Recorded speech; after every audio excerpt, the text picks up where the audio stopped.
Assassins, sir? As in more than one? That's right. And you heard this from the mouth of a crocodile, man? His name is Killer Croc. It's the night before Christmas, and 8 assassins are out for the blood of the Batman.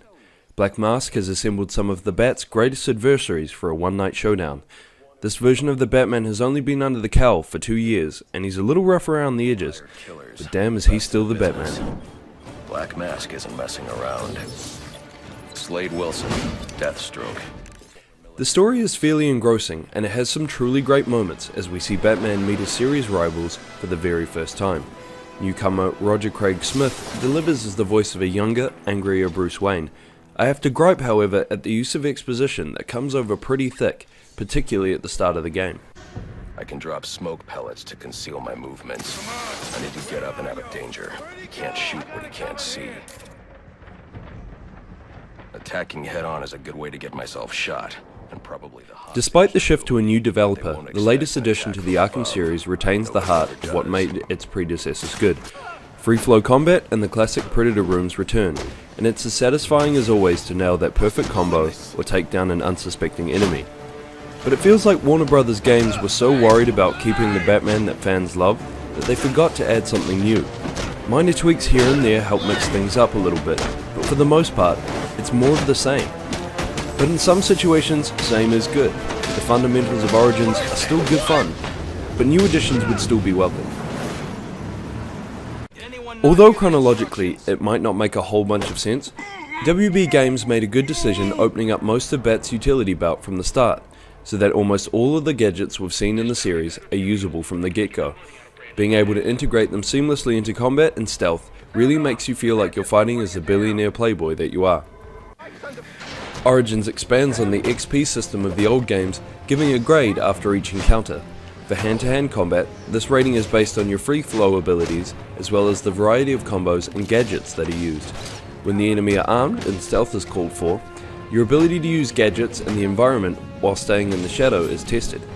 It's a great way to measure your prowess as the Caped Crusader, and it pushes you towards more elaborate uses of the Bat's abilities to rake in important experience points. These EXP points can be used to purchase upgrades for your gadgets and new combos to take down enemies. These additions are mostly helpful, but the introduction of some shock gloves late in the game take away some of the fun that different enemy types provide. All of these fundamentals are at their very best in Origins boss fights, with Batman going toe-to-toe with some formidable villains. Each boss tests a different area of the Batman's abilities, like the use of dodges and beatdowns in a face-off with the Killer Croc.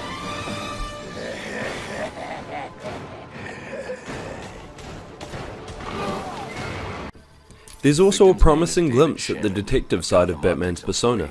A new case file system has the world's greatest detective scanning elements of a crime scene and scrubbing backwards and forwards to solve whatever mystery is at hand. The idea is good, but it ends up feeling more like an interactive ride rather than a challenge of your investigating skills. All of this takes place in a map much bigger than those of the previous games.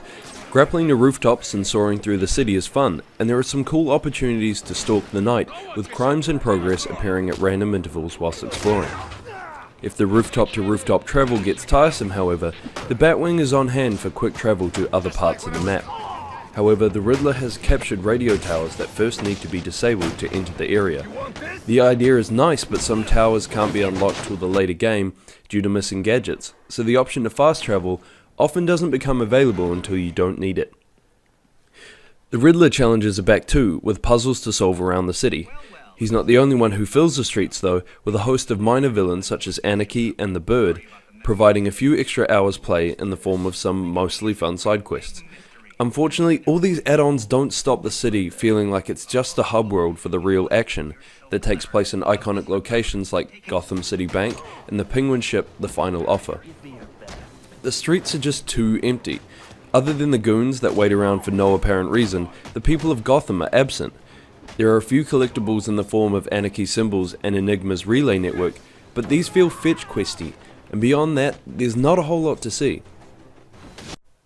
Sure, it may be a little uninspired, but this latest addition to the Batman series is fun nonetheless.